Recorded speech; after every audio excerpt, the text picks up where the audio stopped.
What is going on, everybody? I hope you're having a good day. I've panned the camera down so you can see the MPC. I'm sure you'd much rather look at that than my face. But anyway, let's get on with the video. And this is a slightly different beat that I've got for you, like different style of beat that I've got for you today. Very slightly, it's still hip hop. But I've been listening to a lot of like the DOC and stuff that Dr. Dre produced for him in like the late 80s and stuff. And that's when he was using like a lot of 808 drum machine stuff. I can't show that because I've only got 2 cameras. It's very kind of like, I don't want to say simple because the beats are super cool, but it is like, you know, what kind of one sample, and then he fills it in with loads of drum fills and cuts or scratches and stuff. So let me show you the sample I'm working with today. If you can guess it, it's pretty impressive.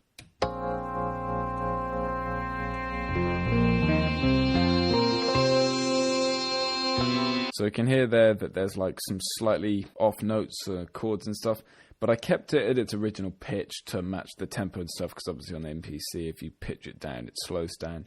And then I put a filter on it to kind of isolate the bass notes of it to make room for more drums and stuff. And then I went into effects and put on a grunger at the normal thing. Just it goes from 1 to 10 on its setting. I just put it at 5. So I thought that sounded good. Gives it a bit of distortion, really.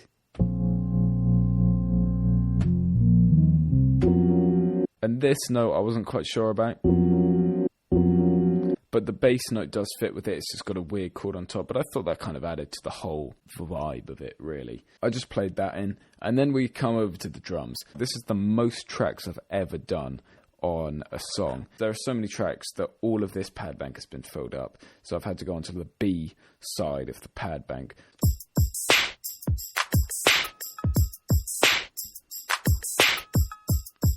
Quite a simple pattern, like kick and snare wise, but a lot going on in the hi-hats and stuff. And then I just layered them with the sample, and already it starts to sound quite cool, even if I do say so myself.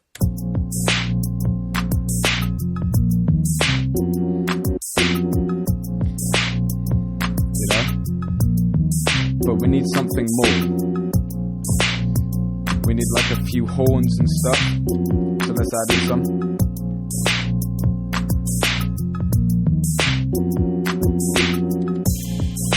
Like this. I put in this note just because it matches, kind of matches that note.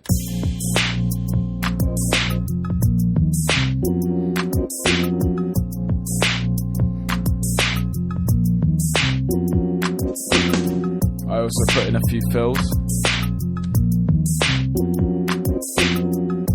And then this fill.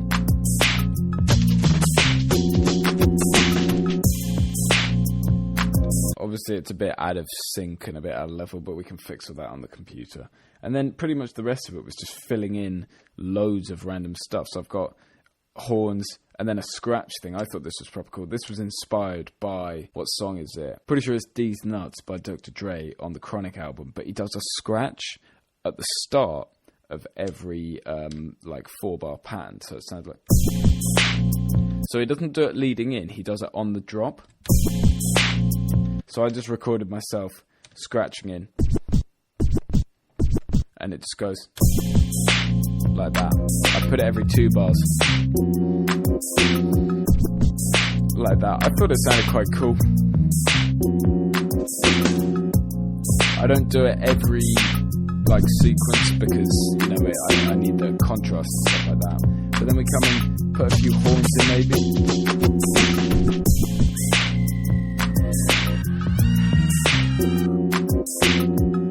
Those horns are from Funkadelic Relic. Obviously, they do sound ridiculously cut off, but as I say, again, I'm going to drop it into the computer and fix everything there. Thank God we've got computers, because I'd be rubbish at making full beats on MPCs. But I can edit that bit out, it doesn't really matter, you didn't hear that. The only bad thing about having a lot of tracks, although it makes the beat probably more interesting, is you have to use all of your fingers if you want to mute out certain parts.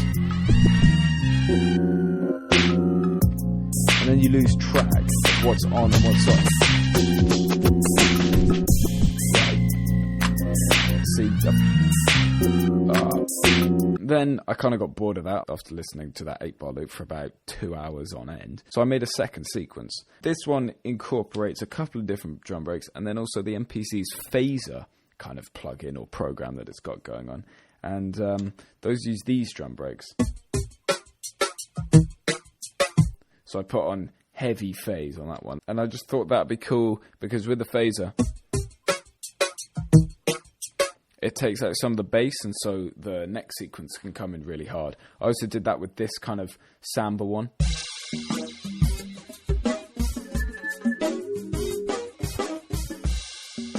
See, it sounds normal here with the bells.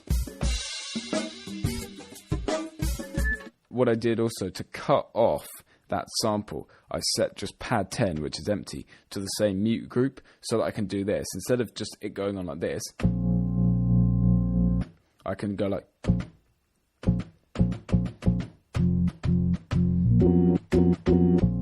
like that, and it just gives it a lot of variation, really. So then this is the second sequence, and then it kind of goes back into the first one.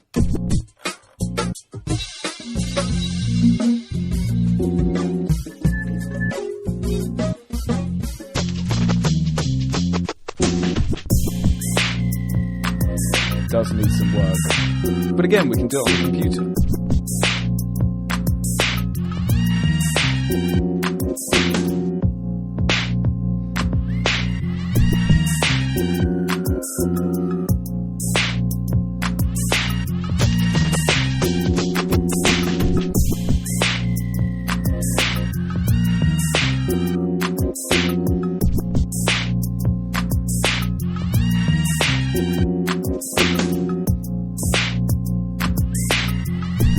And then like the drum fill, I think, really helps kind of fade into the next section.